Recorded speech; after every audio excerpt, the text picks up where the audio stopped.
In this video, I will show you exactly how to cancel your Adobe Acrobat subscription step by step, whether you're trying to stop future payments or avoid renewal charges. This quick guide will walk you through everything you need to know. To get started, head over to adobe.com, and what you want to do is sign into your account. Once you're signed in, come up to the top right hand corner and click onto your profile account picture, and underneath your name you should see a link which says manage account. Give that a click and that's going to take you to your account page. From here, come up to the top, and what you want to do is click onto plans and payments, and on this menu you want to come down and click onto plans. From here you're going to find all your current subscriptions and plans with Adobe. You can see my Adobe Acrobat Pro subscription here, and to cancel this all you want to do is find Adobe Acrobat Pro and click the manage plan button. Once you've done that, it's going to load up a window like this, and it's either going to say cancel your free trial or subscription, depending on whether you are in a free trial or a current recurring subscription. So all you need to do is click the cancel button from here. At this point it's probably going to ask you to log into your account to verify your identity.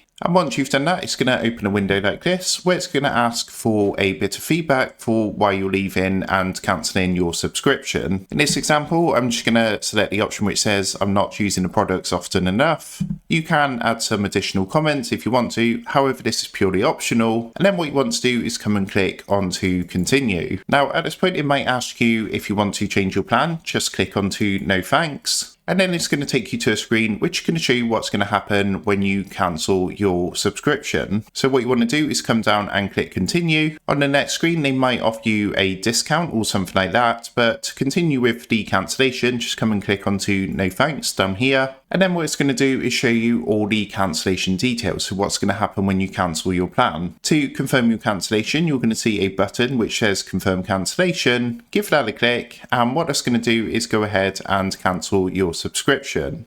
After doing this, you can double check if the plan has been cancelled by coming back up to your profile picture, giving that a click, clicking onto manage account, and then again coming up to plans, clicking onto plans from here. As you can see, I have no paid plans, which means that my Adobe Acrobat Pro subscription has now successfully been cancelled. So that is how to cancel Adobe Acrobat subscription. With that being said, I hope this quick tutorial did help you out today. And if this did help you out, I would really appreciate it if you was to consider dropping down below the video, leaving a like, and also subscribing to the channel. With that being said, I just want to take a minute to thank you guys for watching this quick tutorial, and I will see you in the next video.